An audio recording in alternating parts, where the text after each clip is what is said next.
John Fitzgerald Kennedy, the 35th President of the United States, served from 1961 to 1963. His tragically short but impactful life was cut short when 3 shots rang out. In this video, we'll go over his early life, presidencies, and the days leading up to that fateful moment in Dallas. JFK was born on May 29, 1917 in Brookline, Massachusetts. He is the second oldest out of 9 children, with Joseph Kennedy Jr. being his older brother. His father, Joseph P. Kennedy Sr., was a powerful businessman who wanted his sons to become great politicians. JFK was a sickly child and sent to multiple boarding schools before going to Princeton, Harvard, and Stanford. After graduating from Harvard and only going to a semester for both Princeton and Stanford, he signed up for the Naval Reserve. The reason JFK joined the Naval Reserve was because World War II had just started. His back issues did stop him from joining. However, his father and his connections stepped in, and he was later accepted into the Naval Reserve. In 1943, he was sent to the South Pacific on PT-109, where one of his most famous campaign stories began. His boat hit the side of a Japanese destroyer and in turn killed 2 of his crewmates. With one of his crewmates unconscious, he bit on his life jacket strap and swam his crewmate 4 miles to the nearest island. They were later rescued by the U.S. Navy, and he was given the Navy and Marine Corps Medal and the Purple Heart. His older brother, Joseph Jr., was killed during a secret mission a year later, and this led him to become his father's chosen one for becoming a politician. 2 years after World War II ended, Kennedy ran and became the representative for the 11th Congressional District of Massachusetts. During his 6 years as a House of Representative, he was part of multiple committees and major bills, including the Education and Labor Committee, the Veteran Affairs Committee, and part of the Truman Doctrine and a major bill that provided aid to Italy after World War II.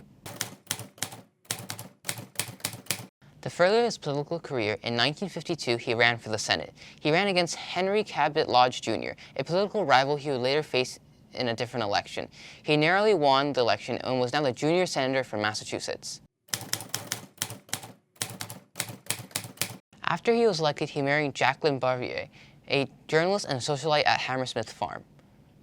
Over the next couple years, Kennedy served as a senator while also writing his famous book, Profiles in Courage, in 1956, which won the Pulitzer Prize in 1957. His fame grew as he was given a high position in the Massachusetts Democratic Party, the Foreign Relations Committee, and joined the Select Committee on Labor Rackets, where he was shown on national TV going against labor unions, including the Teamsters. In January of 1960, Kennedy announced his desire to be a candidate in the Democratic presidential nomination.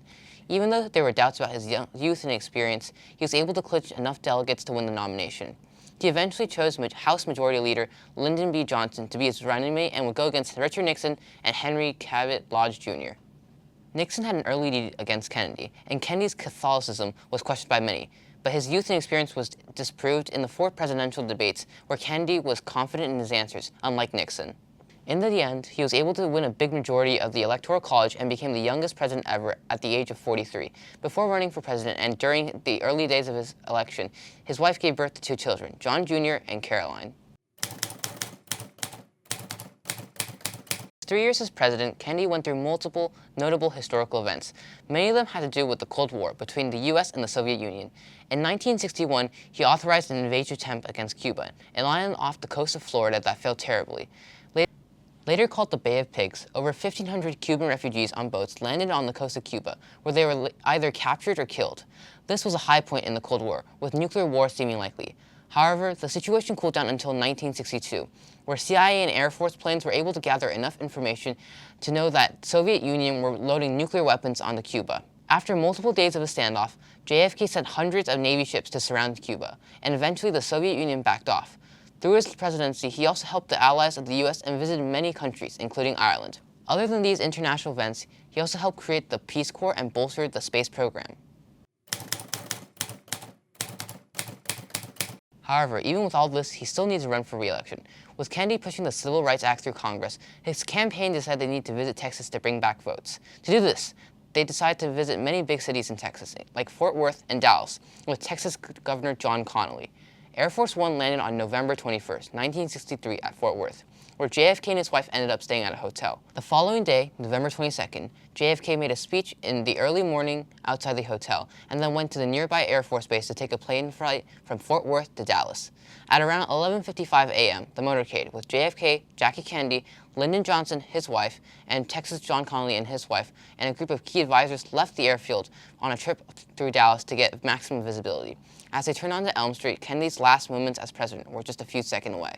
To learn more about the assassination, tune in next week for the fateful moment and the crucial minutes after. Subscribe to be the first to be notified when a new video drops, and don't forget to like and comment what you'd see next. See you next week!